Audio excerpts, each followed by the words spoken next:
ibice bine twarahasomye ejo. Duhere ku murongo wa 8 haranditse ngo iyo Yosuwa abaruhura, Imana ntiyajyaga kuvuga hanyuma iby'undi munsi. Nuko rero kubw'ibyo haracyariho uburuhukiro bw'isabato bubikiwe abantu b'Imana. Yumva neza, iyo Yosuwa agira ate, Imana ntiyajyaga kugira ite, kuvuga hanyuma iby'undi munsi. Nuko rero kubw'ibyo haracyariho uburuhukiro bw'isabato bubikiwe abantu b'Imana, kuko uwinjiye mu buruhukiro bwayo nawe aba aruhutse imirimo ye nk'uko Imana yaruhutse yayo. Amen. Yesu ashimwe. Munyemerere duhaguruke dusenge hanyuma twumve ijambo ry'Imana.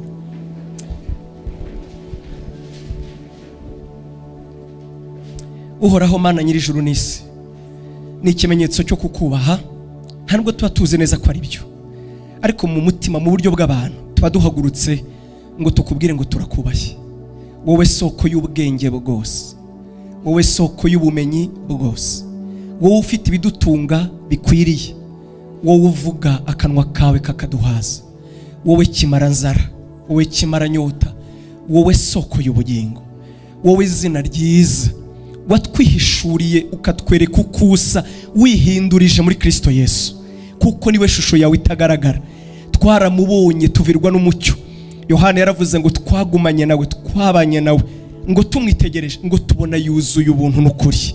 Uwo nguwo niwe tuvuga, shusho y'Imana, bwiza bw'Imana, gukiranuka kw'Imana, urukundo rw'Imana, ubuntu bw'Imana, umutima w'urukundo w'Imana, Yesu Kristo umwana w'Imana. Niwe twamamaza tuburira buri wese, duhesha buri wese ibyiringiro, tuvuga ko ari wagakiza kabonerwamo. Kandi iri n'iteka ryaciwe, Petero yarabivuze, aravuga ngo kuko munsi y'ijuru nta wundi, nta rindi zina agakiza kabonerwamo uretse izina rya Kristo Yesu. Turi hano twebwe abayemeye, abagiriwe ubuntu, abahamagawe nawe, natwe twararitswe nawe ngo twigishwe nawe. Aya magambo atoroshye, aya magambo yuzuye guhishurirwa, aya magambo ataraya kamere, aya magambo atasobanuzwa ubwenge bw'umubiri, aya magambo y'umwuka wera, aya magambo atanga ubuzima. Mana ndasenze kugira ngo umwuka wera akoresheje umunyantege nke nkanjye nkubere umugende, kugeza ugeze amazi kubasaraye, ugeze amazi y'ubugingo mu mitima, uhembure, wigishe. Dukubise hasi impaka n'ikintu cyose cyishyiriye hejuru kurwanya kumenya Imana, mu izina rya Yesu. Dufashe ibitekerezwa byose tubigomoroye Yesu, kugira ngo abari ushyirwa hejuru mu ntekerezo zacu, mu mitima yacu, mu byo twibwira, mu byo duhangana nabyo. Yesu ahabwa icyubahiro. Turavuze ngo ubwami n'ubwe, ugukomera n'ukwe. Mwuka wera ni wowe wigisha, ni wowe twaragijwe, ni wowe twasezeranijwe, ni wowe wavuze ko uzagumana nawe. Nuza uzatwemeza, uzadusobanurira, uzatwigisha, kandi ni wowe utuzamura, ni wowe uzana ubuzima bw'Imana mu mitima yacu. Turakwiteguye kandi twiteguye kumva tuganiriza. Reka icyubahiro cyose kigarukira Imana, gushyirwa hejuru, kubahwa, gupfukamirwa, kwizerwa, gusengwa bigarukire Data wa twese. Ariko amahoro, umugisha no gusana Yesu bibi byacu mu izina rya Yesu. Amen. Imana ibaho umugisha. Imana ibaho umugisha. Munyemerere nongere nshimire Pastor Hortense kuba yarangiriye icyizere akantumira. Pastor nukuri mbikuye ku mutima, warakoze. Urabona harubwo tuvuga ngo imirimo myinshi, nibyo imirimo myinshi, nibyo ntabwo pe ubeshye, nibyo pe, ariko se mutayiduhaye twayikura he nyine? Ni myinshi kuko mwayiduhaye, niteka twatewe. Nukuri mbikuye ku mutima, urakoze cyane, mwakoze. Ni Hortense, Pastor Hortense, ariko mu izina rya bamufatanya mwese. Ndabizi neza abakristo bajya bavuga toya ukabura ukugira, kavuga tugiye gutumira nde, wapi wagira utese kubo batumira kugira ngo abari bagaburirwa. Mwakoze namwe kwemera ko Pastor Hortense antumira. Imana ibaho umugisha. Papi ni inshuti yanjye cyane, ntabivuze byaba atari byo. Urabizi ko namubereye parrain, muzajye kuri YouTube murebe, yewe namubereye parrain buriya. Urumva rero n'umugisha, nishimira gukorana umurimo w'Imana nawe. Mubwira ko nabyaye abana benshi, nashingiye benshi, ariko wantera ishema kuko dukorana umurimo wa Yesu, biranezeza. N'abandi nabo burya umubyeyi yabyaye mwana nta mwana ubishyubaho, bose bararyoshye, bose ni beza, namwe murabizi sibyo? Ariko iyo dukorana umurimo kajya kuri pulpit ayivuyeho, tumenyana na papi bwa mbere, sinzi niba byibuka, naramusabye ngo tujye tujyana mu ivugabutumwa aririmbe njyewe mbwiriza, arabinyemerera ariko ntitwabishobora. Ugasanga bamutumiye ukwe nanjye rimwe na rimwe, ariko Imana iragenda ikora ubuntu bwayo, bakajya bamutumira ngasanga nanjye bantumiye, dukorana dutyo kugeza n'ejo bundi tuvuye i Burayi no muri Amerika tuzajyayo, no muri Canada, hanyuma tujye mu ijuru na mbinguni tutaenda. Imana yacu ishimwe, Yesu abaho umugisha. Abo tutari kumwe ejo rero kuko mwatumiye, ndasubira inyuma gato, turimo turaganira ijambo rivuga ngo Imana kuva mu itangiro ryayo yakuremeye kuba mu buruhukiro. Uburuhukiro ni isoko y'ubumana. Imana mbere yo kurema umuntu yabanje gutekereza ikiruhuko cye. Abantu twari kumwe ejo twavuze uburyo akazuba ka mbere umuntu yose, izuba yabonye abumbura amaso abaho bwa mbere, umuntu yisanze mu buruhukiro. Imana yacu ishimwe, kuko yaremwe kuwa gatandatu, umunsi wa mbere yabayeho ni ku cyumweru cyangwa ku munsi wa karindwi. Bibiliya avuga ngo nuko Imana yeza umunsi wa karindwi, ngo iravuga ngo ndawiremeye ndaruhutse. Amen, amen. Tuvuga uko kuruhuka uko, ariko ese Imana yari iruhijwe n'iki? Ese Imana yari irushye? Oya, Imana ntiyari irushye. Kandi iyo tuvuze ngo Imana yinjiye mu kiruhuko, hari ubwo benshi ibimvuga nuko nabyumvise, hari abantu bigisha iyi theory bavuga ngo Imana ntikora. Hari ama theory abiri atariyo na gato, bavuga ngo urabona Bibiliya avuga ngo Imana ntiba mu rusengero zubatswe n'abana b'abantu, ngo kandi ntikorerwa n'amaboko y'abana b'abantu nkigira ikikennye. None bakavuga ngo mbega wowe ukorera Imana ute?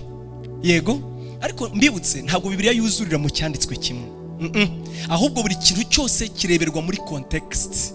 Turi kujyana, kuko Yesu yaravuze ngo umuntu nankorera data azamuha icyubahiro, kandi umuntu nankorera ankurikire data azamuha icyubahiro. None se ubwo Paulo we yaravuze ngo twebwe iyo dukorera Imana, aravuga ngo ndetse rimwe tubikora nk'abahatwa, kuko tutabikoze twabona ishyano. None kandi nawe uwo Paulo nyine wavuze ibyo, nawe wavuze ngo Imana ntikorerwa n'amaboko y'abana b'abantu nkigira ikikennye. Buri Bibiliya ntivuguruzanya, Bibiliya iruzuzanya, ahubwo biterwa na context. Yego, amen. Reka mbaho urugero. Abantu abigisha ubuntu bw'Imana bamwe, iyo babugarukirije ku ntambwe ya mbere, bakunda kwishima bavuga ngo twebwe ntabwo twakijijwe ibyo dukora, twakijijwe icyo turi cyo. Uko ni ukuri kutuzuye. Twakijijwe icyo turi cyo ku ntambwe ya mbere, ariko twakijijwe ibyo dukora ku ntambwe ya kabiri. Niyo mpamvu Paulo yavuze ngo abayoborwa n'umwuka w'Imana nibo bana b'Imana. Muyoborwe n'umwuka, kuko aribwo mutazakora ibyo kamere yanyu irarikira.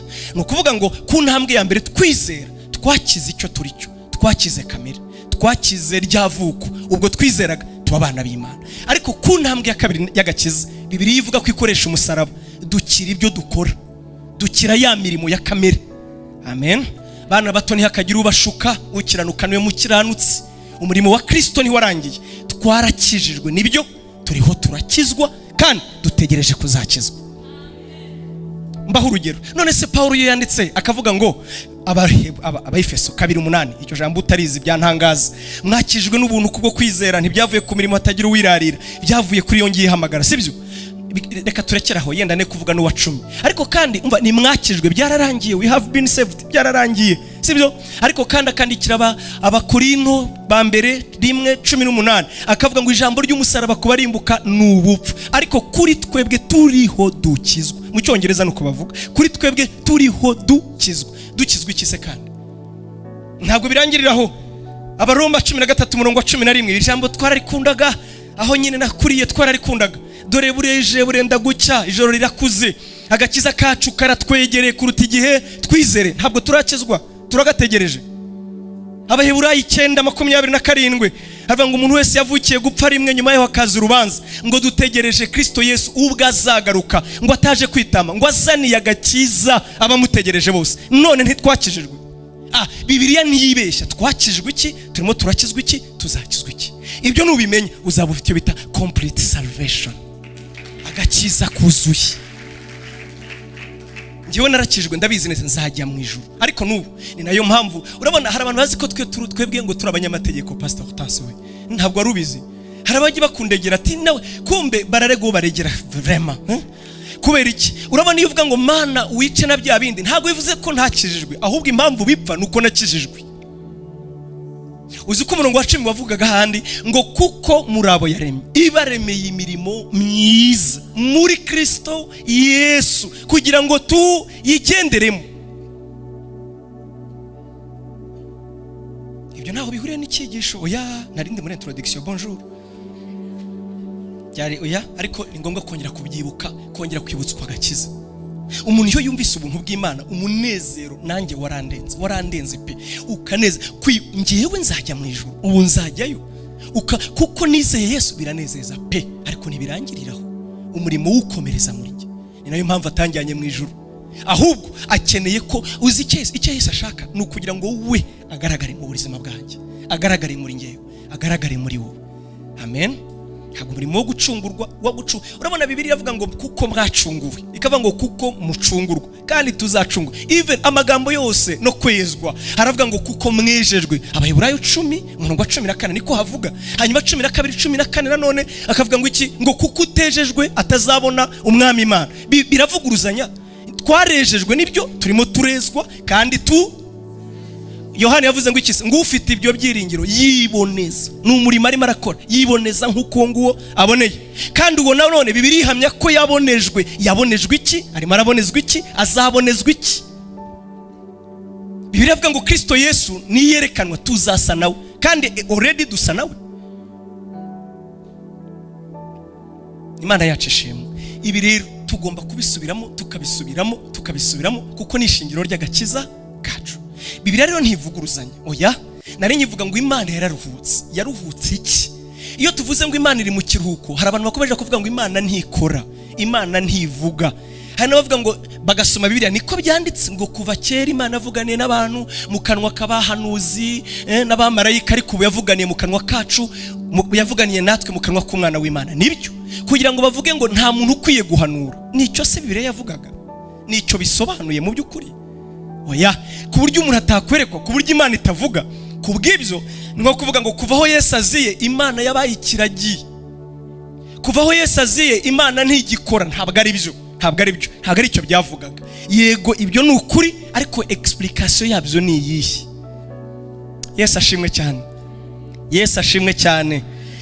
Aha, ejo rero twagandiye twaravuze ngo Imana yaravuze ngo yinjiye mu kiruhuko cyayo, iri muri hopu, yaratuje, yinjiye mu kiruhuko. None si Imana ntigikora? Abo twari kumwe twavuze ko Imana ikora. Twasomye ibyanditswe 3 ngo tugarukire ku bintu 3 by'ingenzi gusa. Ijambo ry'Imana rihamya ngo Imana iracyakora. Ikora iki? Iracyakiza. Imana iracyakora umurimo. Imana iracyakora ibitangaza. Imana iracyababarira. Imana iracyakora. Yesu ashimwe cyane. No kuba ngihumeka niyo, no kuba nje kubwiriza hano niyo. Imana ni nzima.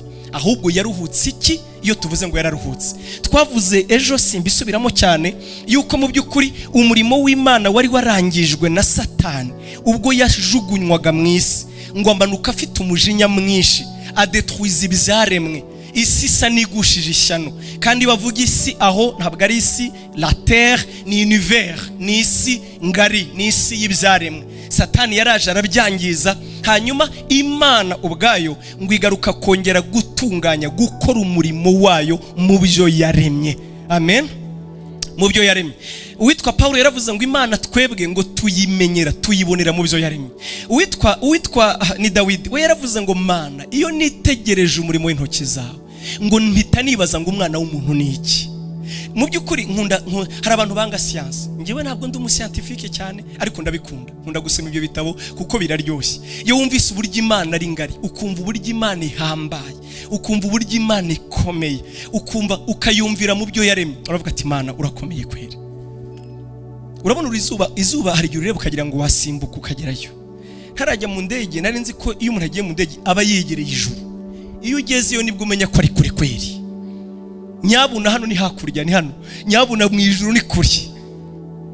Izuba riri ku kilometero 150,000. Inyenyeri twegereye hafi, itwegereye bya hafi ni kilometero 40,000 milliards mu Gifaransa. Miliyari ibihumbi miliyoni 40,000 milliards. Mwabyumvise? Namwe mujya muvuga ibyongereza 45 milliards. 40 miliyari. Ibyo byose rero ni kure pe, ni mbari yo. Kandi ngo iyo ngiyo ngo ni hano hakurya twasimbuka. Abahanga baravuze ngo mu ijuru ngo hari ibyobo bimira inyenyeri. Ntuzi ko birivuga se ngo zirapfa? Igitangaje Imana si igicucu. Uzi ko yakoze comparaison y'umusenyi n'inyenyeri, ikabwira Aburahamu ngo reba inyenyeri, ngo uko zingana, ngo urebe n'umucanga. Ibyo bintu wagira ngo ntibihwanye. Inyenyeri ni nyinshi tellement zisa n'umucanga, ziri innombrable, ntiwazibara. Kubera iki? Galaxy ubwayo imwe gusa, imwe yonyine, baravuga ngo igizwe, nabo ntibabizi neza, omwe bararebye basanga ngo nibura ngo ni miliyari 100 z'inyenyeri. Hanyuma muri univers harimo miliyari 100 zirenze za galaxy. Namwe nimukore kandi aho naho bagarukirije ni estimation. Igitangaza Yesaya yaravuga ngo izo nyenyeri zose ngo Imana yo izita amazina. Namwe nimutekereza, njya mbyimagine iyo nagiye aho ngaho rero singaruka. Natangiye kwibaza ibihamagara twebwe twazise amazina ngo Muravumba, Kiriyoni, irimo irahamagara izo ngizo kandi ngo zijya zipfa. Bavandimwe, uzi ko inyenyeri zipfa? Iyo zipfuye abahanga baravuze ngo zigira icyo bita reyogama. Reyogama imirasire yazo imwe iguye ku isi, iyo bye ikamanuka ku isi, imperuka yabibaye.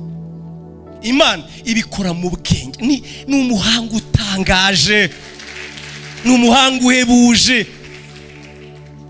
Haleluya, haleluya, haleluya, haleluya, haleluya, haleluya, haleluya. Biravuga ngo isanzure riririmba imbaraga zayo, isanzure rijya riririmba imbaraga z'Imana. Abamarayika nibo babizi kuko aribo batumwe mu bizaremwe, baturusha ubwenge mu byibuke, baraturusha. Ngiyo bahagaze imbere yayo uzayo nta yindi bavuga, ngo baramureba bakavuga ngo ni wowe ukwiriye kwenda icyubahiro no gukomera no gusingizwa no guhimbazwa no gupfukamirwa. Bagasobanura impamvu ngo kuko ibyaremwe byose niwe wabiremye, icyatumye biremwa ngo nuko wabishatse. Ninde uzi papasi yabyo? Abahanga nahoze ejo bundi ndi mu Budage, narimo ngana n'inshuti yanjye, ni umuhanga pe. Babantu bakora mu bushakashatsi, urabaza abantu b'abahanga bize. Ejo bundi muri Amerika bamuhaye akazi, bamutwaye Ubudage, yakoraga muri labo, ni umuhanga cyane. Abahanga ngo baricaye baravuga ngo niba Imana yararemye isi ngo ikayirema ingana uko ingana, ngo abantu bayituremo, ngo Imana izi kugasipiya, ngo Imana niyo mu gasipiyeri wa mbere ubaho. Ngo kuko isi ubundi erega na Yesaya yarabivuze, ni siyanse ye yaravuze. Yesaya 40 ntabwo ari ngewe, yaravuze ngo isi ngo uzi ko aya mahanga ngo ameze ngo iyo yageranije n'isanzure, yavuze ko avuga ngo ameze nk'umukungugu wafashe ku isahani y'umunzani. Umvisi u Rwanda na Amerika n'ibindi, iyo Imana ibigereranya, uzi umukungugu wafashe ku isahani y'umunzani kumugira gutyo ukagira gutya, ngo nuko Imana ireba, ngo ibirwa nuko ibireba, nuko ibona, ntabwo mbega ntibiboneka mu yandi magambo, ubibariye mu bunini n'ubugari bw'isanzure. Haleluya. Rero ngo barebye ako kantu kadafatika mu isanzure, ngo ariko konyine kariho ubuzima, baravuga ngo Imana iragasipiye. Ngo ariko nyuma barigarura, ngo baza gusanga ngo impamvu bimeze uko kose ngo nukugira ngo ubuzima busohoke mu isi, nukugira ngo ubuzima bushoboke mu isi. Bitonze gutyo, bimeze gutyo kugira ngo ngewe nawe dushobore kubaho kuri iyi si. Biraryoshye. Oh, haleluya. Mujye murashyira muri kuri YouTube ariko murebe uko batwereka za galaxy, bakakwereka inyenyeri. Biraryoshye kufata. Ngiye nta kintu mbona gukomera kw'Imana, mbona uburyo Imana ihambaye. Kandi iyo bigaruye uhita uvuga ngo koko ngewe ndinde, vraiment utambeshye untekerezaho. Ubu koko umbwije ukuri, nyuma y'ibi ungiye umbonera umwanya ukantekerezaho. Mugani w'abandi bavuga ngo Imana irakuzi, izi n'amazina yawe, nibaza ko aricyo kintu cyoroshye, senga Emmanuel. Ariko si cyo bivuze. Imana irakuzi, inyitaho, intekerezaho, imfatira umwanya muri ibyo. Niyo mpamvu nanjye iyo senga kenshi njya ntangazwa n'isengesho ry'abamarayika, nanjye ndaryumva neza. Mwumvise iyo Mana ikomeye ukuntu imeze? Barakubwira ko iyi système solaire, iyi tureba, izuba, iyi mibumbe yacu, ni imwe mu mayandi ma système solaire tutazi, ariko abantu batazi. Turi kujyana? Abamarayika rero ngo babonye mu maso h'Imana hije, ngo babona Imana ntinezerewe, ngo bayiririmbire bakabona ngo irijimye, barangije bavuga ati nushaka uduhane vraiment sinari impari, mutazavuga ko ariko byanditswe, ni njye ubyimagine tisenga rati oya niko nimagine. Nibaza ko bati kama mbaya turabivuze. Umwana w'umuntu niki kumumenya, niki ko kubabaza, niki gituma umushyiraho ibitekerezo. Mu yandi magambo rimbura kariya ga system solaire ushyiraho kandi urema abandi bashasha, ngo ari ku mutima wayo ntuyikundira kubera ko wowe iragukunda.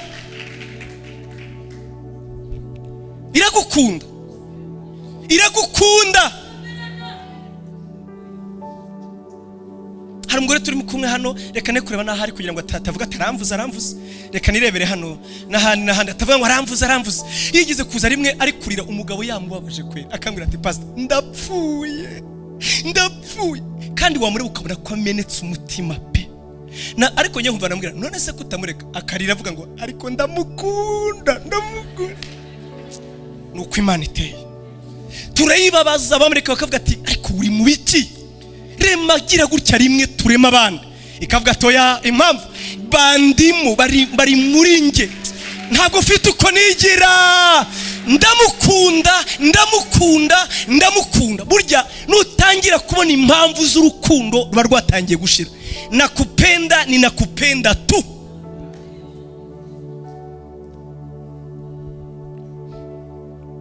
Urabona mwebwe ntabwo mbizera, ubundi ndagira mbibabwira hakiri kare, kubera ko mwebwe mudukundira amavuta.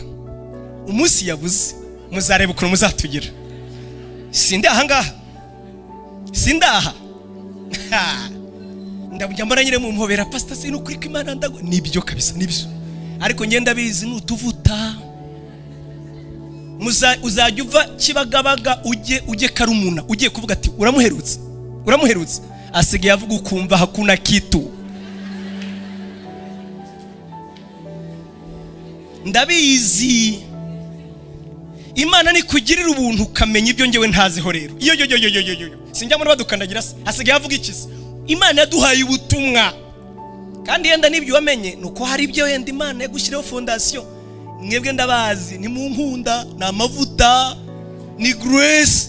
Hari umunkunda gusa, yankunze ndi umunyabyaha, ankunda ndi mubi, ankunda nashobotse, ankunda naguye, ankunda munaniye, ankunda mukomerekeje, ankunda nashobotse. Yes, yes, hallelujah. Imana yarakoze twambara imyenda. Bamwe muri twe baduhindurije, mwese mwakwiruka hano. Urokuru twigize utumarayika hano, Imana izo ati ndabahindurije. Ndavugisha ukuri, twahuze icyifuzo twese, widuhinduriza. Mumbwize ukuri niba mbeshye. Nihagira umanika amaboko avuga ati rwose baduhinduriza, mu mutima haza imbere ninde ngo tumurebe. Ibyo muhisha se nibiki? Ibyo nibiki? Ibyo nyine kandi warabizi ariko aracyagukunda. Iyo tuvuze abantu bararakana, ntabwo tuvuze ko ibyaha ari byiza, no, ahubwo turavuga ko urukundo rwa Yesu rurenze. Turi kuvuga ko wahebuje yo kabyara. Ngira ngo ni Joe Austin ngo ajya kubwiriza akabwira Yesu ngo uhimbazwe ko abantu batanze, ngo kuko wamenye uwo ndiwe bose bakwisohokera. Harudukunda nyabo, harudukunda kandi wakoze pastor n'ukuri kw'Imana. Uzi ko umuntu ajya asa nk'umutumbira amureba. Erega mu Kristo wambajije ngo ariko pastor twatuvuye igitarama, ndabyibuka turi mu modoka saa 7 tuvuye kurya brochette, ndabyibuka. Ubwo tuvuye kuvuga ubutumwa ati pastor ngaho mbwira rero, ati turicaranye bira mujya mwiririmbisha ngo mukumbuye ijuru muma muri seriye. N'ukuri kw'Imana yo mu ijuru nanjye naratangaye. Wowe ntujye uri kumbura hata se mwaribonye hehe? Nagira ngo menyeshe ko nta musubije kugeza na bugingo n'ubu, nabuze icyo musubiza. Ijuru iyo hano kase gutya werekeza hariya turabona twasenze, tujye tubona Imana yicaye tukayirema mu bitekerezo, ukabona Yesu agusekera, ukumva ijwi rye ryongorera. Iyo wagezeyo neza mu ijuru gusa igishimishije icyo nzi neza, iryawe n'iryanjye bishobora kuba bidasa. Icyo cyo ndagikeka, aricyo twagezeyo neza neza, ukajya wumva uhabona n'abayeri ukajya ubabona, ungembe uratuziranye. Sindababona ariko ndumva tuziranye. Sinkabya ukeneye kugera ahubwo. Burya abakristo kugira ngo nugusara, iyo ugize gushyikona umuntu agize ngo he akona wakira ngo hagira havuye abahikanze burya. Ahubwo uzarekere witonde wigumireyo neza. Ndakubwiza ukuri, hari umuntu agera nkakora papi yarimbaga nge bimba nkumva kantu kare nkavuga nti ndi mu bantu tuba tuhikanze.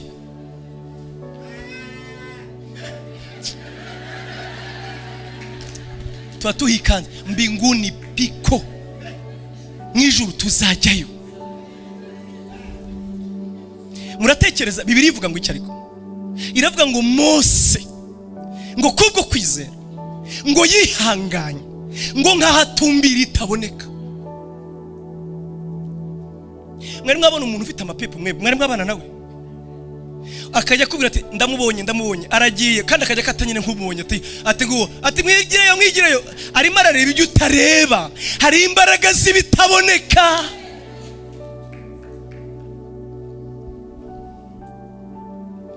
Mukristo mwizerwa ngo ageze ngo mu nzira we yahuye n'umuntu ukomeye cyane, ngo yamutesheje umutwe. Abasomye igitabo cy'umugenzi, sibyo? Reka nivugira akagakuru kararyohera. Mukristo ngo yahuye n'ibintu bikomeye mu gikombe, mucisha bugufi mu gikombe shidikanya mana. Undi akambwira ati sawe ntabwo hanyuze. Ati reka da, ati mu gikombe cyiki? Ati ngiye nahanyuze ari kumanywa. Ati harabonaga nta kibazo. Ati ati ntabwo ahuye se na Paul wona. Ati gute se ko ngewe hari hameze neza? None se wowe Kristo bwawe ni tambarare ni sawa? Atoya, ati nahuye n'umugabo umubi kuruta abandi. Ati nde? Ati soni atarakatsindwa n'Imana. Ati soni wanyegereye atagakoza isoni umusaraba nkumva ndazigize. Ngo yaramwegera ambwira ngo ari ku muntu w'umugabo ngo yicazwa mu rusengero ngo akarizwa n'ibyo abwirizwa. Umuntu w'umugabo ngo uwo muntu w'umugabo ukicara ngo babwirije ngo ukarira ngo ukarizwa n'imbaraga zibitaboneka. Aho niho naganaga. Iyo ijuru ryaje, ijuru umuntu ajyarizwa n'imbaraga zibitaboneka. Mwuka wera garura mu kibwiriza, ngarura mu cyigisho mu izina rya Yesu. Mwuka wera ngarura mu pe. Aba bantu batagenda bavuga ati ariko rero ntabwo yatubwiye ibyo yasomye. Sinababwiye se ko nyine mwebwe mutujajinga gusa. Byari byiza ariko ntabwo yagiye muri topic. Kanone mwuka wera mfasha. Amen.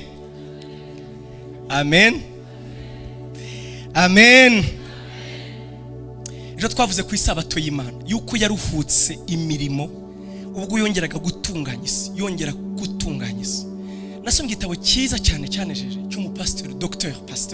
yitwa John Lennox, n'umwongereza w'umuastrophysicien. Mu by'ukuri icyo gitabo ndakigukumbura uzagisome, ni cyiza no kuri Amazon kirahari. Cyari gitabo impamvu gusa kiragoye, kigisaba nyine kwicara ukajya wumva ibintu bya science bivunanye, ariko ni cyiza cyane. Hari ikintu yavuze cyanejeje, avuga ngo hari impaka ziriho. Bavandimwe reka range nzibatere. Urabona Bibiliya iravuga ngo ku munsi wa mbere Imana aremye umucyo, yego burira buracya. Ku munsi wa kabiri Imana izirema itandukanya amazi yo hasi nayo hejuru, burira buracya. Ku wa gatatu yenda sinibuka icyo yaremye, ariko nabwo burira. Ku wa kane rero ngo yaremye ibiva bibiri, kimwe ngo gitware ijoro, ikindi gitware amanywa, ngo burira buracya. None nimumbwire rero bwije gute izuba n'ukwezi bidahari? Turi kujyana? Kuko twebwe bwira kuko izuba ryarashe, tukavuga ngo bwije kuko ukwezi kwagize gute kwaje. Avuga ati rero izo mpaka nizo abantu bamwe bajya bavuga ati iminsi Imana yavugaga yaremeyemo abantu ni iminsi nk'iyi yacu, kuvuga 24 heures kwa niyo minsi Imana yaremeye iminsi, cyangwa se ibyo byari bivuze indi mvugo irenze. Nibyo nababwiraga ejo, ngewe nemera iyo usomye Bibiliya ivuga ngo umunsi cyangwa amanywa ni igihe Imana ikoreramo. Iyo Bibiliya ivuze ijoro ni igihe Imana idakoreramo, ni igihe tubura Imana, dore burije, ni igihe cy'umwijima, ni igihe cy'ubutware bw'umwijima, ariko Yesu yaba ari gukora ati nkwiye gukora umurimo w'uwantumye, dore bugiye kwira. Igihe Imana idakoreramo cyitwa igihe cy'umwijima, igihe Imana ibonwamo, igihe Imana ikoreramo cyitwa igihe cy'umucyo. Yego turajyana nshuti zanjye, turajyana. Rero icyo navugaga ejo, naravuze ngo Imana igarutse nanone gutunganya ibyo Satani yakoze, irangije umurimo w'uburemye, yinjiye mu kiruhuko. Ariko ibijyanye no kugirira neza abantu bayo, ibijyanye no gutabara abantu bayo, ibijyanye no kugaburira no guhaza ibyo yaremye, Imana iracyakora. Ni Zaburi ya 34 yaravuze ngo imigunzu y'intare ibasha gukena no gusonza, ariko abagutegereza wowe ngo kandi nazo ubwazo ngo zitegereze Uwiteka kugira ngo azibonere icyo kuzitunga. Imana ntigeze na rimwe ihononsa yihakana inshingano zo gutunga ibyo yaremye. Ni Imana iri ku ngoma, ni Imana ikora muri ubwo buryo. Ariko mu bijyanye no kurema, mu bijyanye no gusubiza mu buryo ibyo Satani yangije, byo yararuhutse. Umva rero, Imana yaremye umuntu yota kazuba cy'ikiruhuko. Reka mvuge ngo mu gihe Adamu na Eva babagaho ntabwo babaraga, kubara ibihe ntibyari biriho. Yego, nubwo bavugaga ngo bwakeye bwije, ariko kuko bari baremewe kubaho muri eternite, mu buzima bw'iteka, hari ikintu tutajyaho impaka. Ntabwo tuzi imyaka Adamu na Eva bamaze batarakora icyaha, ntabwo tubizi kuko ho ntibabaraga. Icyo tuzi ni igihe bamaze gukora icyaha, imyaka babayeho turayizi, ariko mbere yo gukora icyaha ntabwo tuzi imyaka babayeho, kuko gupfa ntibyari birimo, ntibyari option. Kubaho igihe gito ntibyateganywaga, bagombaga kubaho iteka. Icyaha rero cyinjiye mu muntu, nyumve neza, icyaha cyinjiye mu muntu, hari ibintu bibi cyakoze. Icya mbere ni uko kirukanye umuntu mu maso h'Imana. Nyumva neza, dore ikintu kibi gihebuje ibindi icyaha cyakoze, kirukanye umuntu mu maso y'Imana. Ugira se ngo n'Imana yirukanye umuntu? Oya, umuntu ubwe yiyirukanye mu maso y'Imana. Kuko Bibiliya tubwira ngo nk'uko byari bisanzwe ngo Imana igenderera umuntu mu mafu ya Nimusi, ngo ihageze umuntu ubwe akura neza. Natangajwe Bibiliya yawe y'ikinyarwanda, iyo Bibiliya yera, usome hasi muri komanteri baravuga ngo twumvise imirindi yawe, umurongo wa 8 ko havuga ibice bitatu, umurongo wa 8 ngo twumvise imirindi yawe maze turiruka. Hasi bakavuga ngo imirindi cyangwa ijwi, ntabwo ari imirindi Imana yabazaniye. Kuko abantu babaye mu cyaro bajyaga bagutuma nijoro kubera ubwoba, ukajya wumva umuntu kuri inyuma yawe cyangwa murabizi mwebwe, icyo nicyo bita imirindi. Ni ikintu gikura umutima hatabona. Rero imirindi mu by'ukuri ntabwo ari imirindi, yabaye imirindi icyaha kije, naho mbere ryarijwe. Uranyumva neza? Icyaha ni kibi, niyo mpamvu uko Imana ubwo yahamagaraga bo barushagaho kwiruka. Adamu uri hehe akumva biteye ubwoba agahunga Imana.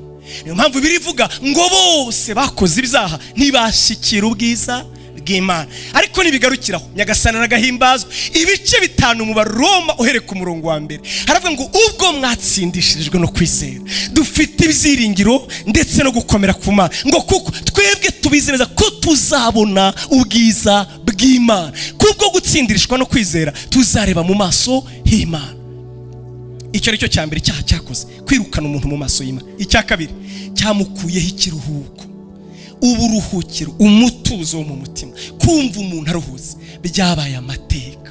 N'ikimenyimenyi ahambere hapfuye ni mu mwuka we, yabuze Imana, yahunze Imana. Icya kabiri ni amarangamutima ye, yarahungabanye, arakomereka, arashwanyagurika. Icya gatatu ubuzima bwaramwangiye, ubuzima bwaranze. Kurya urushye, wahinga hakaza ibitovu, mugani wa Israeli mbonyi, ugahinga bikaribwa n'inyoni. Hari abantu baba specialiste mu kuganya. Mujya mu mwumva witwa Byumvuhore, yewe dawe manishobora byose. Sinshobora kwiririmba ari nijoro, sinshobora.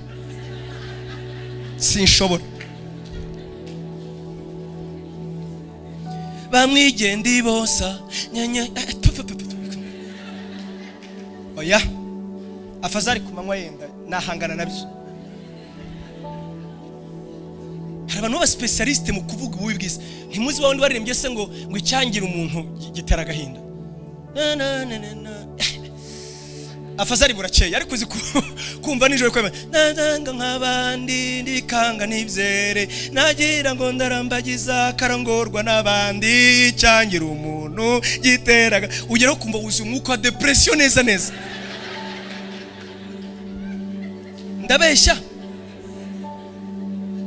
rero gasanga umuntu higize afite 23 ans iyo avuga wagira ngo ni umuntu muri 75 yakuranye n'abaseba 8 azi ibintu by'imiruho n'imihati n'imitwaro yajya kuganira atarega icyangira umuntu imyaka 23 avuga umugani nk'uwo ngo ubwo yabaye musaza ibyo bintu bitera depression ujye mu bindirimbo ariko no biragatsindwa umva rero umuntu ibintu byaranze nonaganaga byaranze yahinga bikanga ubuzima buranga urwango ruranga uzi kubona umuntu nakunze Antoine Rutayisire ntihagare nge wabivuze ibi niwe nabikuyeho ngo poeme ya mbere yabayeho ni Adamu yaririmbiye Eva ngo aramureba arahishurirwa haravuga tuyu akarako mu mara yanjye uyu yazitwa umugore kuko yakuye mu mugabo umugore ni wabihimbye atuyu ni derivé de moi ni avuye muri nge ariko icyaha kimaze kuza rero aramureba ati mwamonye nyirashyano ni watumye bibaho bino nyine iri shyano iyo mutarirema ni magambo yanjye mutazavuga ni magambo yanjye ndabizi ko mujya muvuga ati senga na magambo yanjye ndi kumona ariko mureba ati iyo utaza mba ndiye kuri kira giti iyo utaza ariko mureba ati nyirashyano uyu akandi yasheze uzi kuravugira mu mazuru sheri nitugomba kuri uyu ni wabiteye ako kanya umubano urangirika icyaha cyavanye umuntu mu buruhukiro umutuzo urabura kandi kigenda kirushaho gukura icyo Imana yavugaga yari ikiza cyatangiye ari ukutumvira gusa ari ukwifuza kuba Imana gusa unyumve neza ni irumva kuna ari gato muri 94 gihinduka jenoside none uyu munsi turatinya destruction massive turatinya gupfa kw'ibihumbagiza by'abantu barakubwira ngo nibatera gusa bombe nucleaire imwe bibiri bya gatatu bizapfa icyo ni icyaha dupfikise ubwibone bwo mu mutima ndabeshya ngewe ndi ibyo byonyine gusa nta witaye kuri za miliyoni zizapfa icyaha cyatangiye ari akantu kataboneka none ni murebe icyo cyadukoreye icyaha ikibi cyakuyeho umuntu buruhukiro umuntu abaho muri insécurité umuntu abaho adahaga umuntu abaho adatuje umuntu abaho atameze neza haleluya Imana data rero igisubizo yabonye cy'ibyo byose nkubwira igisubizo yabonye yagitanze mbere ntabwo ari ngewe niyo yarivugiye ibwira Eva ibwira uwo mugore ati ntureba uzababara pe uzabyara ubabaye ejo arona nosobanurira science yaravuze ngo umugore ubyara ntabwo ari ngewe ni science umugore yatwite kuva ku kwezi kwa mbere kugeza amezi 9 byaye ngo abagenze marato 30 mwibutse ko marato ari ibirometero 42 kuba rero 30 ibirometero 1260 ngo uwo niwo mu ruhaba afite yatwite ntabwo ari ibyo byonyine iyo abyara nigeze kubaza umuntu ariko ibise bimera gute harande ati usenga usobanure ngo iki ati bise agenda nzanira igitoki ngo ngwazana igitoki ngo kinyuze mu izuru ryawe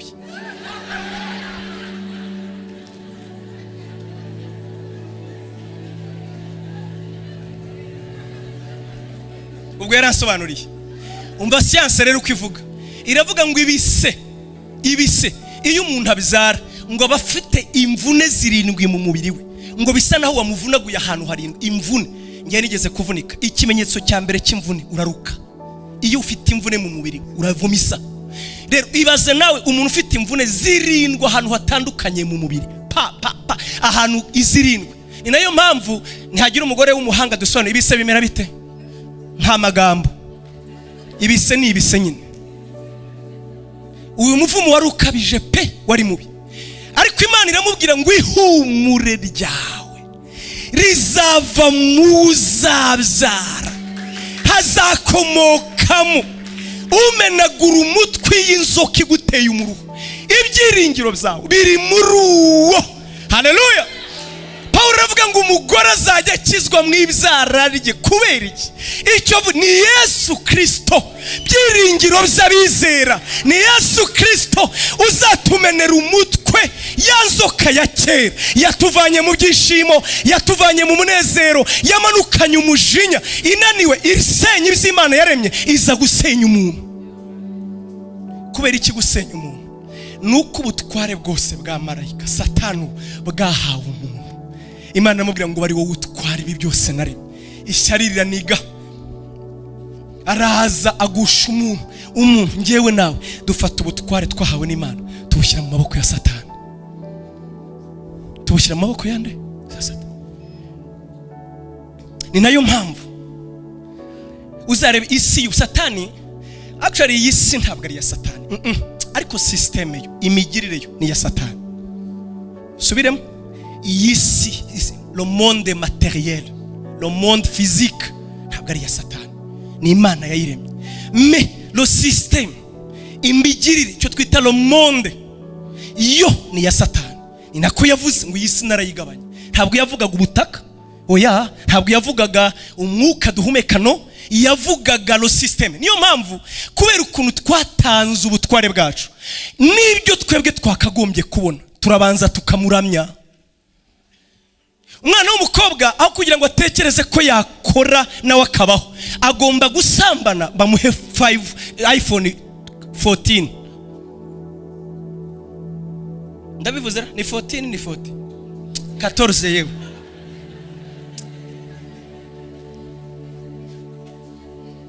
Mu Kinyarwanda 14 bamuhe iPhone. Ibyo twese ni icyaze, ibyo twari dufite uburenganzira turamuramya mbere kugira ngo tubibone. Umuntu yakwifuza promotion akabanza akagambana akabeshyera abandi ngo akunda abone promotion. Kuramya Satani nibyo yavugaga. Niyo mpamvu yegereye Yesu ati utiri upfa ibi byose narabigabanye, wowe ndamya gusa. Kuko lo system, imigirire y'isi ni ya Satani, ariko ibintu byo ntabwo ari ibye, ni Imana wabiremye. Yari ivugiye muri Zaburi ya 24 ngo isi nibiyuzuye n'ibyanjye, ni ngewe wabiremye. None kuki tubanza gucumukura ngo tubone Satani twamuhaye ubutware bwacu? Umuruhu no kurya ukabanza ukaruha, no kubona ibigutunga ukabanza ukaruha, umubabaro ukabanza ukaza. Ibyo twasomye rero, unyumve rero, Imana ishimwe cyane, Imana ishimwe. Hari umukatolika wavuze ikintu cyiza, ni padiri, naragifashe. Padiri yavuze ikintu ndagifata, yanyibwira abakristo, kandi icyo kintu ngiye kubabwira giteye ubwoba. Yaravuze ngo ntukabe nka Yuda, niwe wavuye mu bandi ataha badasabye umugisha, ntutahe ntasohoje.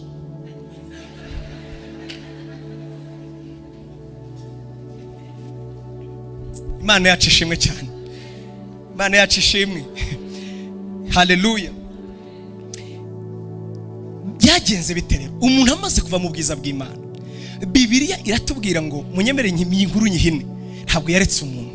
Ejo twarimo tuburana n'umuntu, turaburana pe, anyumvisha uburyo abantu badakijijwe ari aba Satani.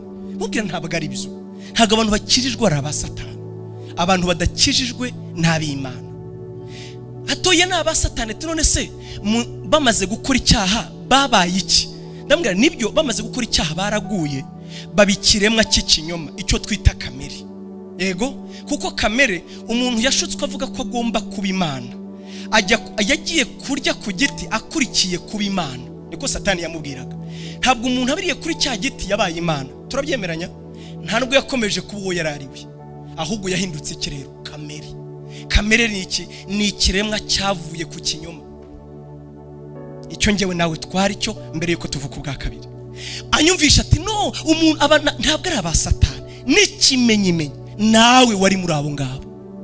Turabyemeranya, utarakizwa wari muri abo, none wari uwa Satani. Iyo baza kuba ari aba Satani, niba yaratanze Yesu ngo abacungure, ati none se ko bazarimbuka? Ni nk'umwana wanjye cyangwa uwawe cyangwa umuvandimwe wishyurira ishuri akanga kwiga, ukamugaburira ntabyemere, ukamugenera icyumba ntakiraremo, agahitamo kumunywara umogi, agahitamo kuba umusinzi, agahitamo kukunanira. Ugira ngo uba wishimye? Abakunaniye. Kandi nubwo apfuye apfubabara. N'Imana nuko imeze. ntikeneye ko ari n'umwe yarimbuka, yatanze Yesu. Ijuru rirahagije, twese twaritahamo. Urukundo rwayo ni rwinshi, nirwo nawe naje kukubwira. Niba ari n'uwakurarutse utarakizwa ngo ufite inkuru nziza, Imana iragukunda, ikeneye kuzabona ubugingo buhoraho. Nta n'ikindi gusaba, irakubwira ngo reba urukundo rw'umwana wanjye, niho honyine gukira guturuka. Imana yacu ishimwe cyane.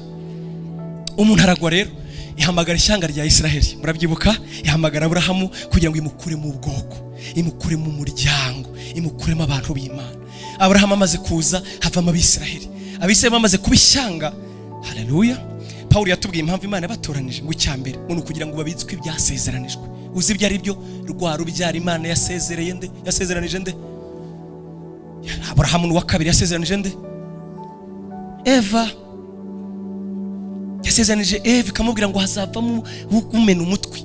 Imana ishimwe cyane. Igeze kuri Aburahamu, Imana yongera kuruvuga ati muri wowe hazavamo urubyaro, amahanga yose ni hazaherwa iki? Umugisha. Ngo itoranye ishyanga rya Isiraheli, ngo ibabitse ibyasezeranijwe, ibahereza uburyo bwo kubaho. Mu yandi magambo, ibahereza ubuzima bumeze nk'ishusho. Niko Bibiri tubwira, ubuzima bw'Abisiraheli bwari ishusho.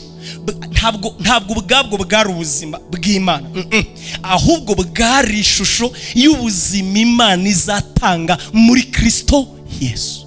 Umva rero, Imana kimwe mu byo yabahaye ni cya kindi batakaje. Irababwira ngo ibahereza isabato. Isabato, bavandimwe, namwe nimumbwire, ninde muntu ukwiye gutegekera undi kuruhuka? Nimumbwire namwe. None maruma ngewe iyo naniwe, iyo ndushye ndaruhuka. Ariko isabato yabaye umutwaro. Imana rero irababwira, niho twasomye, irababwira ngo isabato mbahaye, nyibahaye ngo ibabere ikimenyetso. Iyo nakuyemo amarinete simbabona, niyo mpamvu nyasubizamo vuba vuba. Biratangaje. 50 nzaba meze ntera.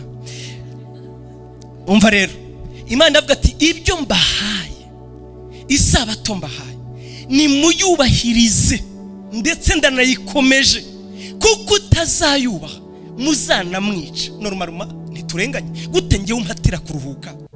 Ariko Imana isobanura impamvu ngo ntabwo ari ubwayo, iyo ni ikimenyetso. Mujye muyubahira kugira ngo ngewe Uwiteka more nibuka ko ari isabato naruhutse, ubwo narangizaga imirimo ya Satani. Unyumve neza, namwe haleluya, mujye muyiruhuka kugira ngo munyibutse isezerano nasezeranye, yuko nzongera nkarema isabato, nkarema uburuhukiro mu mitima y'abantu. Isabato y'Abisiraheli ngo baruhukaga imirimo yabo. Iravuze ngo ntihakagire umurimo mukora. Bavandimwe, Imana yabivugira giki? Nuko mu busanzwe Abisiraheli, mwibuke, umuntu amaze kurya ku giti kimenyesha ikibi n'icyiza, nabo bahawe amategeko amenyekanisha ikibi n'icyiza. Turabyemeranya? Yego. Nkunda kubaha urugero ruto. Urabona Bibiliya ni igitangaza, kugira ngo wumve ko tutakijwe amategeko atakigenga abantu. Urabona Bibiliya ivuga ngo imbuto z'umwuka ni zihe? Imirimo ya kamere d'abord, gusambana, no gutukana, no kwiba, no kwica, no kuroga. Bibiliya yasanze ari myinshi, iravuga ngo nibindi nk'ibyo. Ntabwo twabirangiza, it's too much. Ariko yanjye iravuga ngo nanone imbuto z'umwuka ngo kimwe gihabanye n'ikindi. Niko biravuze ngo ibyo umwuka yifuza ngo nibyo kamere yanga, ngo ibyo kamere yanga ngo nibyo umwuka agira gute yifuza. Ngo ubwo ibyo bihabanye rero ngo muyoborwe n'umwuka. Ariko usomye ubona bidahabanye, kubera ko imbuto z'umwuka zakagombye kuba kudasambana, kutica, kutiba. Siko bimeze? Siyo contraire se? Ariko se ariko Bibiliya ivuga biri ukundi. Imbuto z'umwuka zo ni zihe? Komeza. Hanyuma rero ikibazo ni iki? Kudasambana, kutiba, kutica, byo ni imbuto z'iki? Z'amategeko. Amategeko niyo avuga ngo ntugasambane, ntukibe, ntukice. Turi kujyana? Mbibabwirira ikibi ngibi. Nuko bavandimwe, iyo tuvuze ibi abantu bagira ngo turavuga none se twebweho twemerewe gukora ibyo? Hoya, ahubwo Bibiliya twereka uko bisohozwa muri twe. Abaroma 13:8 ngo kuko urukundo ari rwo rusohoza aya mategeko yose ngo ntukibe, ntukice, ntugasambane. Bavandimwe, hari abakobwa badasambana kubera impamvu nyinshi. Iya mbere ni uko ari imfubyi, natwara inda azayijyana he?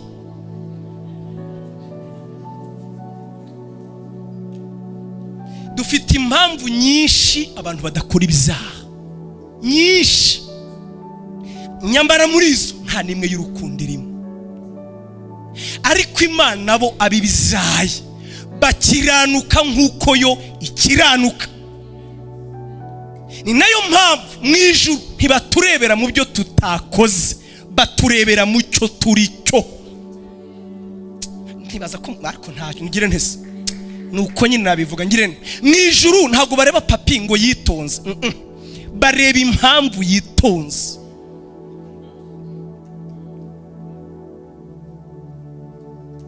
Ntago bavuga ngo ntiyavuze, ashobora kuba ari impamvu nyinshi atavuze, ariko mu mutima arimo aragutuka kuba bijyeye no kubuzukuruza no kwasobanura. Amategeko yo rero yaravugaga ngo ubwo atavuze ni umukiranutsi. Niyo mpamvu Yesu yavuze ngo ngewe muzi ko amategeko yanyu handitswe ngo ntihakagire ugira atya, atari ko nyine babwira ngo nurebye ntavuge. Kuki? Kuko ngewe nazanye ubuzima, nazanye imbere, ntazanye hahandi. Aho niho Imana yazanye. Aho rero ni umwuka uharema, aho rero ni umwuka uhakora, aho rero ni umwuka uhatunganya, aho rero ni ubuzima bw'Imana buhuzu. Haleluya. Turi kujyana. Hari abajya babicuruka akavuga ngo no, ntabwo tuyoborwa n'umutegeko, ngo umubiri ngo ubishatse ngo urabikora.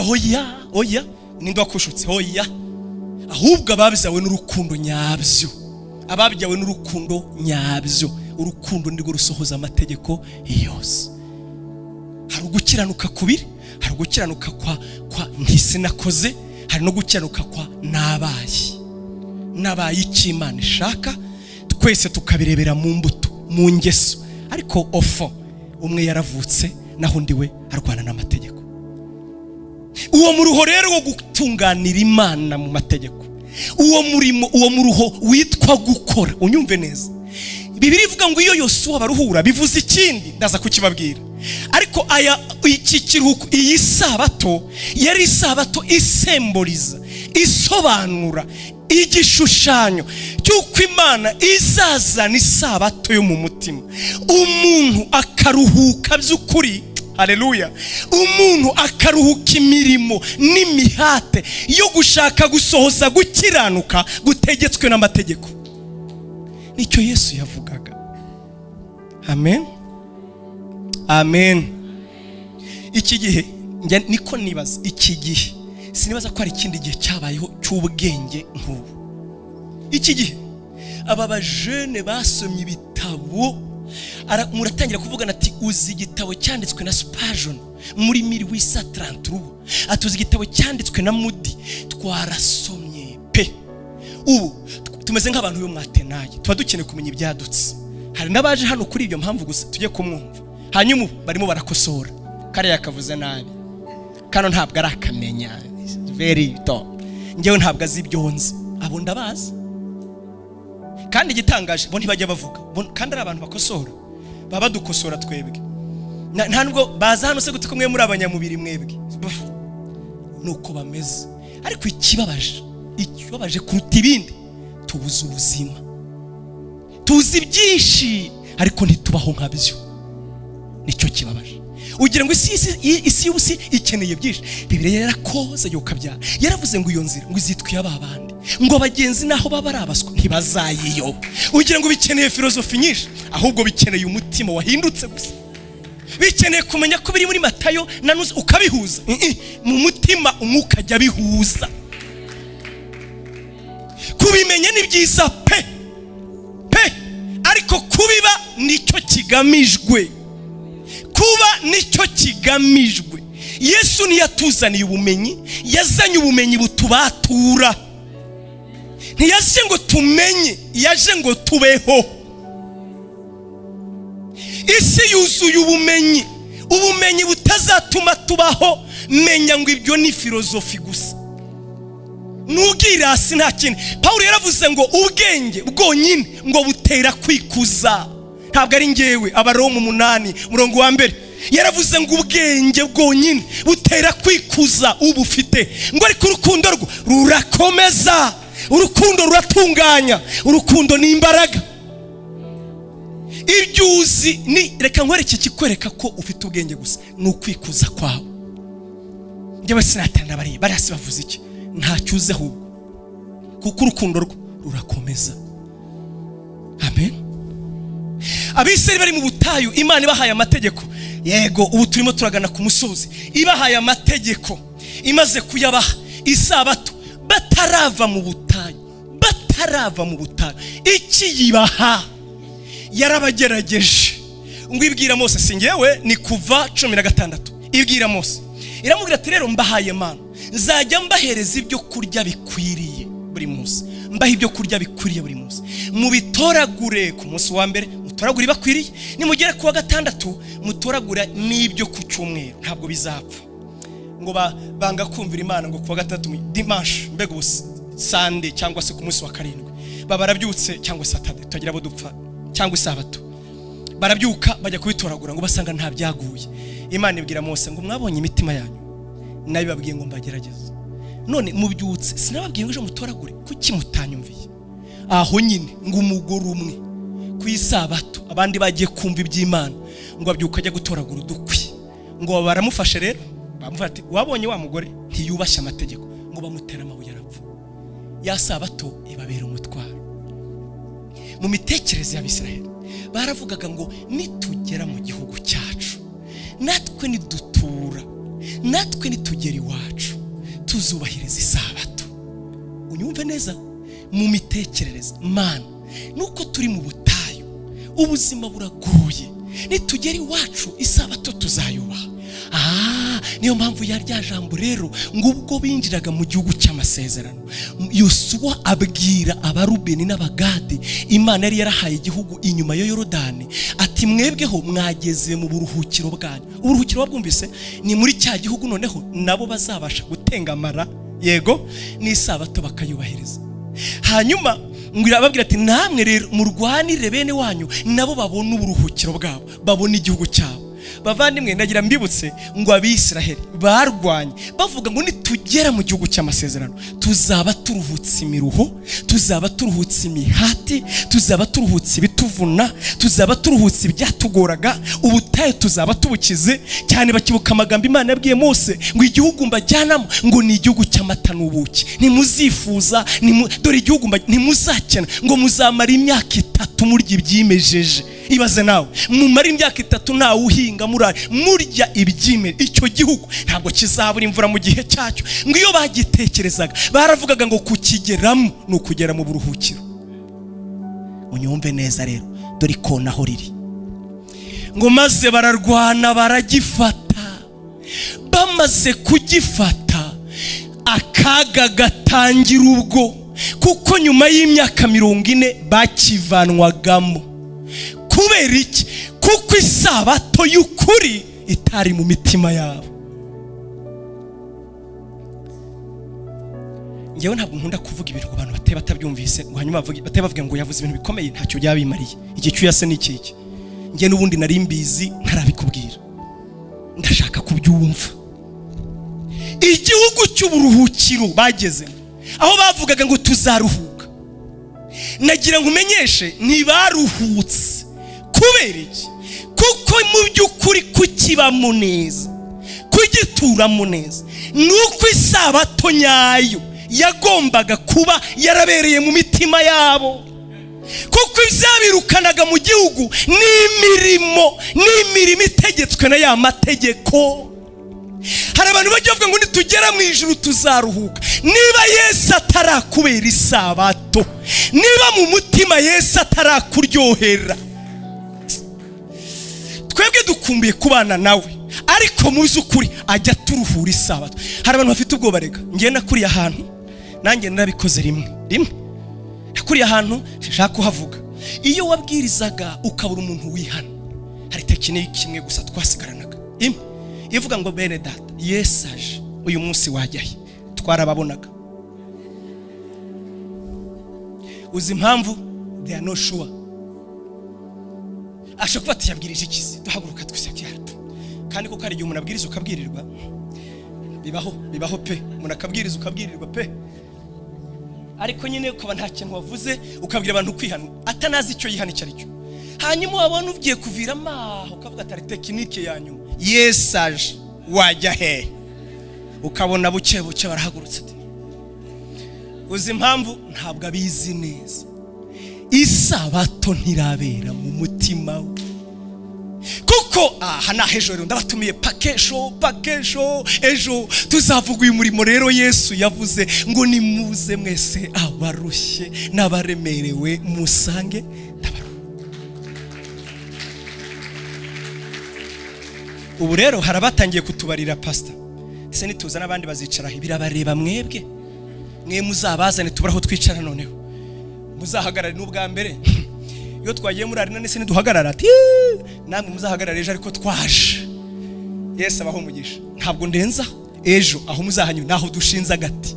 Isabato y'ukuri, iyo sabato iyo twayiruhutse nibwo nindi tuzayiruhuka iyo dutegereje kuzaganayo. Nk'uko abiseri bavugaga ngo dutegereje igihugu, natwe dutegereje igihugu aho tuzaruhuka by'ukuri. Ariko umuruho tuzaruhuka muri icyo gihugu utandukanye n'umuruho turuhuka mu isabato ya Yesu. Ni nayo mpamvu isabato yahoragaho, ni nayo mpamvu na Yesu avuze ngo uwinjiyemo aba yinjiye mu buruhuko bw'iteka. Ndabizi aravuga ati ko atavuga indwara se, twe tuzi ko agiye kuvuga uburyo abantu bagumiwe akadusengera. Aho humura naho ejo tuzahagera, humura, ariko haraharuta ahandi. Ejo naravuze akeshi dukunda guca imiruho imeze nk'imbuto, ariko imizi yo itaracika. Ubutumwa bw'ubu Imana igitubabarira gusa, subiyemo Imana igitubabarira. Ngiyewe n'abandi ba pastor n'abandi bigisha bagenzi bacu, aho umuntu aza mu mbabarire ni umusiramu ntiyemera Yesu, ntacyo bimutwaye kuba hagati yacu. Kubera iki?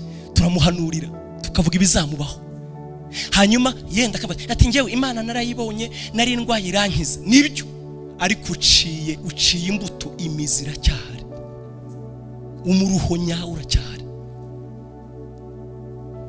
Ubuhanuzi bw'ubu ariko butabwira abantu kwihana ni nyabaki.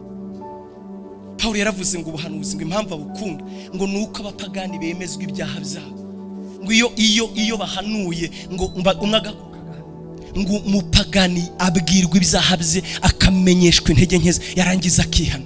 Ariko ubuhanuzi bw'umwe ntimubuteye ubwoba, ntimubona budateye ubwoba, burivugira ibyo mu isi, ntawe bukomeretsa, ntawe bwofandinga n'umwe. Abantu rero bari comfortable, bararuhutse, bari muri comfort zone. Niyo mpamvu baza hano ntacyo bibatwaye.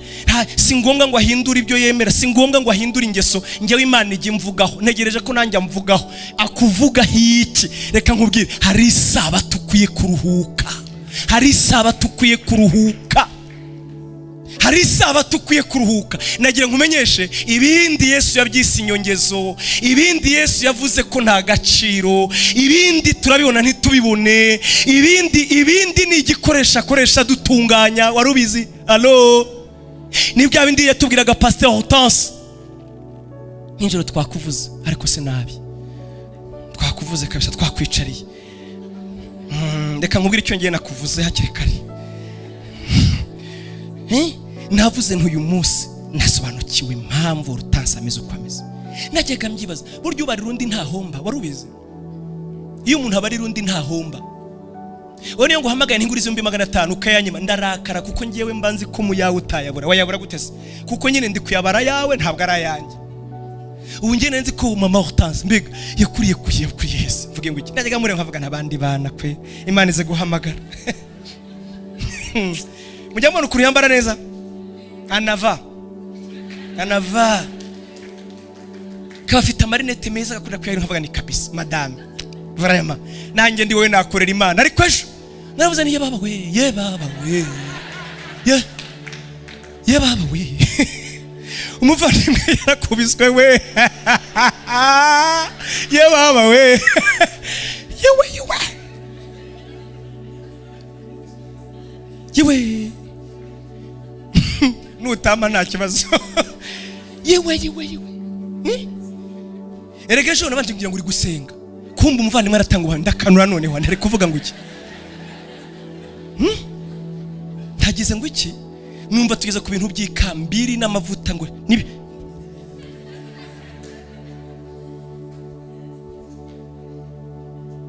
Yesu yahombye ikisi ntimureba produit yavuyemo ni ijambo ni ministeri. Haleluya. N'abarinzi ku nkiki. Haleluya. Haleluya. Haleluya. Haleluya. Ajya bivuga ngewe Iburayi sindakuriraho ariko nyine ndakuvuga Urutansi ni inshuti yanjye mwatonye turi kumwe abantu bafata nawe uri kumwe na Urutansi. Yes, kubera iki nyine Imana hahandi mu kubura amavuta nturekure irimo iracura kubakunda Imana byose hamwe bifatanyiriza hamwe kutuzanira ibyiza iyo dufite isabato nyayo.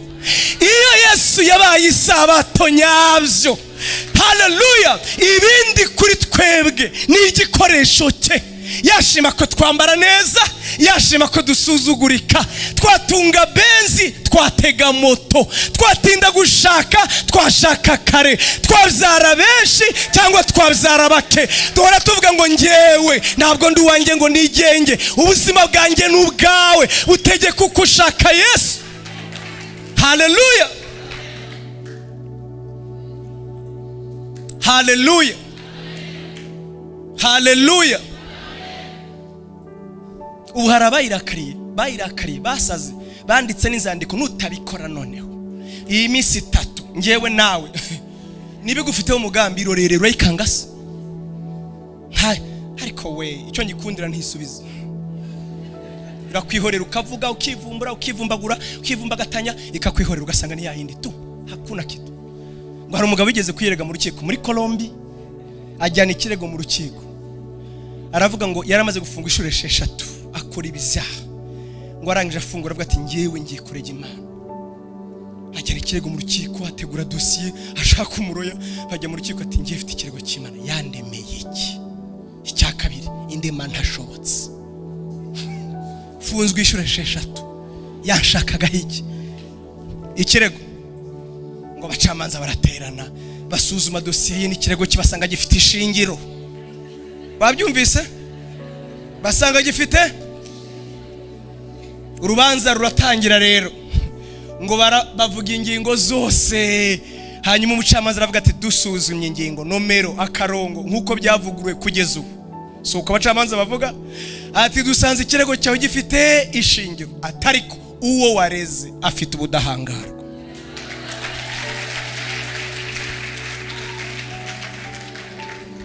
Haleluya. Haleluya. Ni wivumbagatanye anakuacha tu mbivuyemo nyoshwa azakureka utafanya ikisi. Ni utavuga uvuge wivumbagatanye ureke gusenga umara amezi 3 wongere ubisubiremo wongere ubireke wongere urakare usenga noneho yo kwiyahura usenga yo kugana ukubite ujye muri banguka ngutabare noneho reka amafiriti nkurengere noneho ngwino ntubizi bya bindi byose ikwihorere. Kumbe irimo irakora umurimo wayo muri wowe, irimo iragucura, irimo iragutunganya, irimo irakuboneza. Haleluya. Irimo irarema ubuhamya, irimo irarema the new you. Nyuma waramaze kubona ibyikora uzagarura cyengo uvuga ati yo uhimbazwe uruwo kwizerwa burya bwose. Namwe ni murebe uko mungana mwese niko bwa Urutansi. Nanjye senga ndahakuberawe n'abandi kuri YouTube ni kuberawe. Yaje pose yari twaye cyasi cyagariwe ukurikije umurimo yaje po yari twaye cyatubwiraga ya mavuta yabuze warapfuye se akoze ko ari gihe twitwa n'iminota afite 12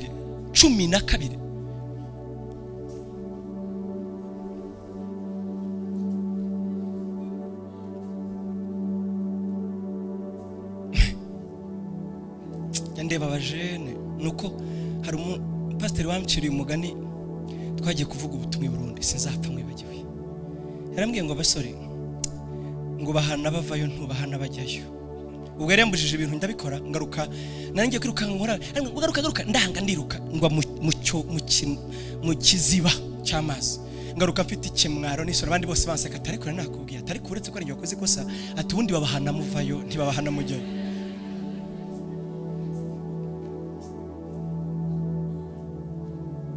Wakubwira ko utenda gupfa, ntacyo uzaba, humura ntacyo uzaba.